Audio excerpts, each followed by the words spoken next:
Hey Buddy Crow here, and this is just going to be a quick video showing off the second revision of the pinball controller that I've been working on.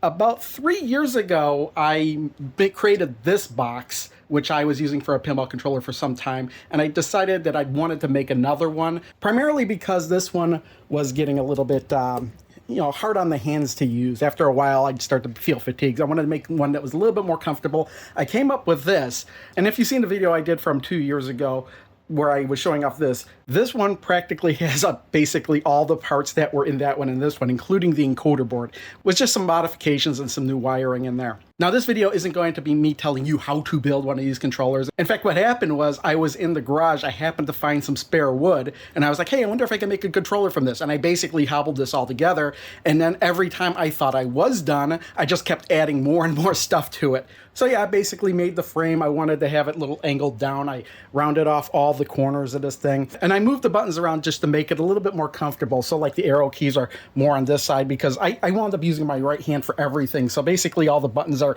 just in the area so my right hand could reach over and hit it. So obviously these buttons are for navigating menus. You've got enter, escape.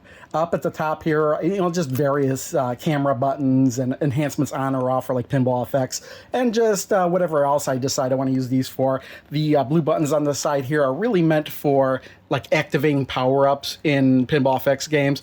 And if you notice on the front, I have no buttons. On this one I had like nudge, forward, and plunger buttons.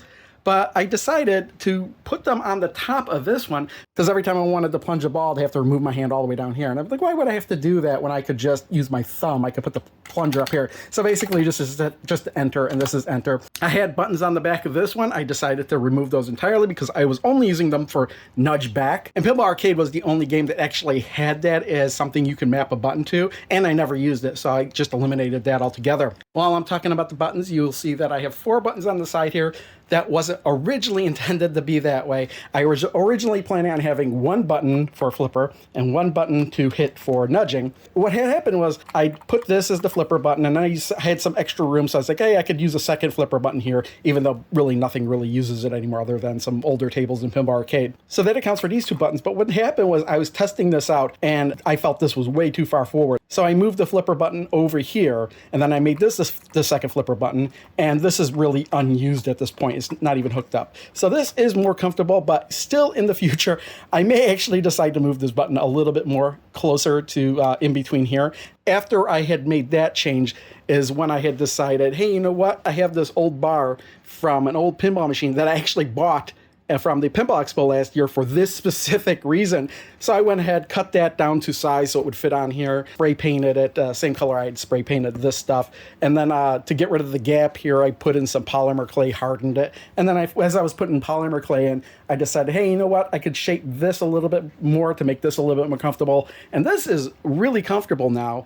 The only thing that could make it more comfortable is by moving this button here, which is something I may do in the future. And if I were to move this button here, I'd have to move this button down here and the same thing on the other side. And also what I'd have to do is cover up the holes with something. And I think as soon as I figure out what I'm going to cover up the holes with is when I'm going to make that change. And here's the back of it. What I used to have on the old one was just a cable that was just permanently connected, coming out, just plugged into the encoder board. I instead wound up getting an adapter. It was like a micro USB, and this is USB type B connector, like the kind of thing you would see on a printer. I got this cable specifically to go with this, so whenever I'm not using it, I could disconnect the cable altogether, and if I wanted to, I could actually prop this thing up on its side and just taking up less room wherever it's sitting. Now, you may be wondering why there's a PinPal sticker there. And the reason is because when I was originally trying to figure out how to cover up this gap here, if I even wanted to, I found the sticker, and I originally put that here just to see, and I didn't like it. So I peeled it off, and I was like, well, I got to put it somewhere, and I put it here. And this is upside down, but the Zaccaria pinball sticker was something I had gotten from Magic Pixel. I bought it from them. I have a couple of them.